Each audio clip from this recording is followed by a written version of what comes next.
होते, सिनियर होते. वयाच्या 27व्या वर्षी ते खासदारही झाले, मंत्री झाले, आमदारही झाले, उपमुख्यमंत्रीपद अनेक वेळा भूषवलं आणि एक मोठा भाऊ गेल्याचे दुःख मनामध्ये आहे.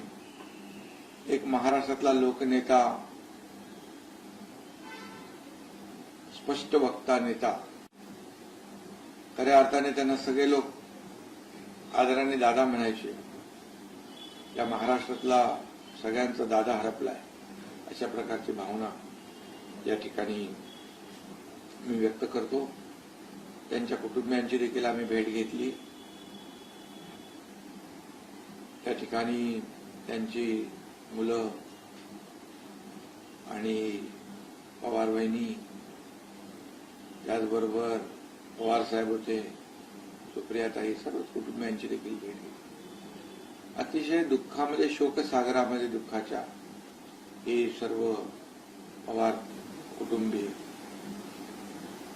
त्या ठिकाणी पाहायला मिळाले आणि त्यांच्या दुःखामध्ये आम्ही सगळेजण सहभागी होण्यासाठीच गेलो होतो. सर, खरं तर खूप दुःखाची गोष्ट म्हणावी लागेल, मात्र हे दुःख त्यांना पेलण्याची शक्ती ईश्वराने प्रदान करावी, कुटुंबियांना ही प्रार्थना देखील मी करतो. सर, या गोष्टीचं राजकारण कुठेतरी केलं जात आहे.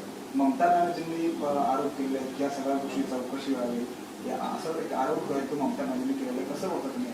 खरं म्हणजे हे आरोप करण्याची आता ही वेळ नाहीये, राजकारण करण्याची वेळ नाहीये. यामध्ये या राज्यातले उपमुख्यमंत्री अपघातात त्यांचा मृत्यू झालेला आहे, दुर्दैवी मृत्यू झालेला आहे. आणि अशा वेळेस संपूर्ण महाराष्ट्र शोकसागरात दुःखामध्ये बुडून गेलेला आहे. आणि अशा वेळेस राजकारण करणं हे अतिशय दुर्दैवी आहे. आणि